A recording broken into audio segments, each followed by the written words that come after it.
Every vaccine carries a risk of injury, and that risk can be greater for some than others. American parents would make very different decisions about how they vaccinate their children were they given the proper information. One of the reasons that I'm here is the toxicity of vaccinations as they have been used for such a long time in this country. It's not in the best interest of your children. You're going to be trading some innocent types of diseases that we now know how to handle better for other problems such as allergies, asthma, even autism for years to come. I began looking at vaccine toxicity years before I had my first child back in the 70s. And back then there was enough information for us to see that the whole theory of vaccines could be terribly flawed, and that by dumping stuff into the blood could in fact cause some severe long-term illnesses.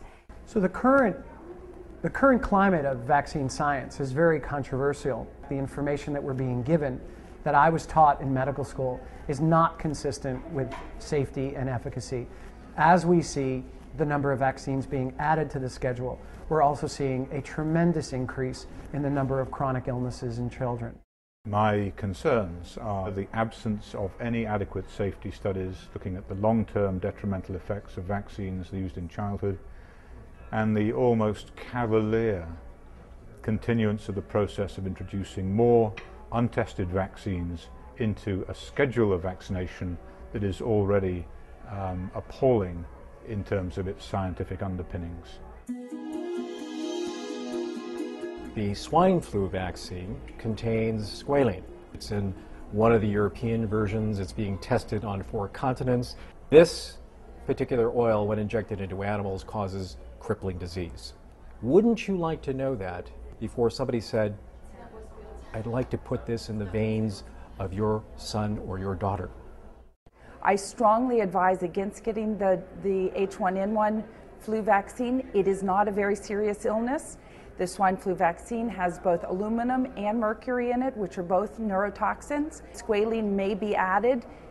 Squalene is an adjuvant that stimulates your immune system to attack itself. It has been associated with Gulf War syndrome in 2 papers.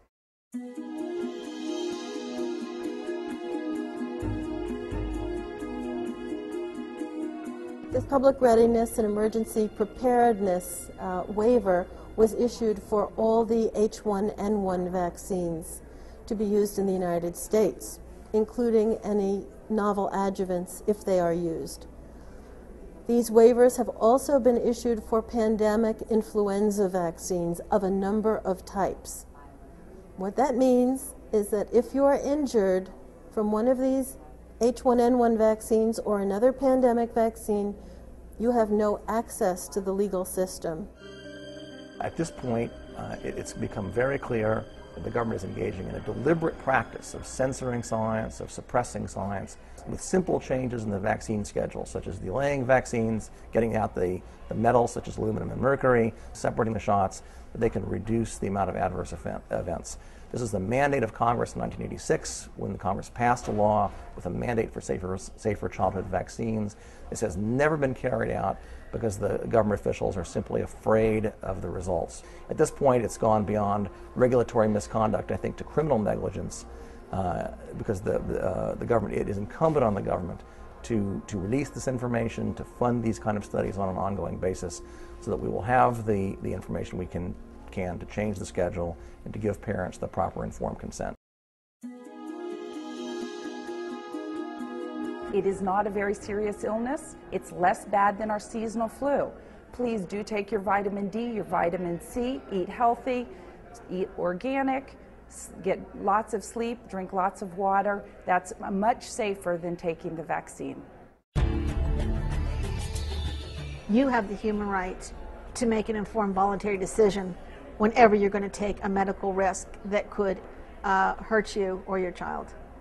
If we're going to look at food, if we're going to look at the plastics in the environment, the heavy metals, the pollutants, the perfumes, the skincare products, antibiotics, we must be open to the possibility that not only is it the vaccination itself, the introduction of materials that are foreign to the body past the natural immune system, but we also must entertain the possibility that some of the byproducts of vaccine manufacturing also make it into the body and destroy or impair or contribute to the destruction or impairment of our children's systems. Really do your research and know that, number one, you have a right to make this decision. No government should ever force us.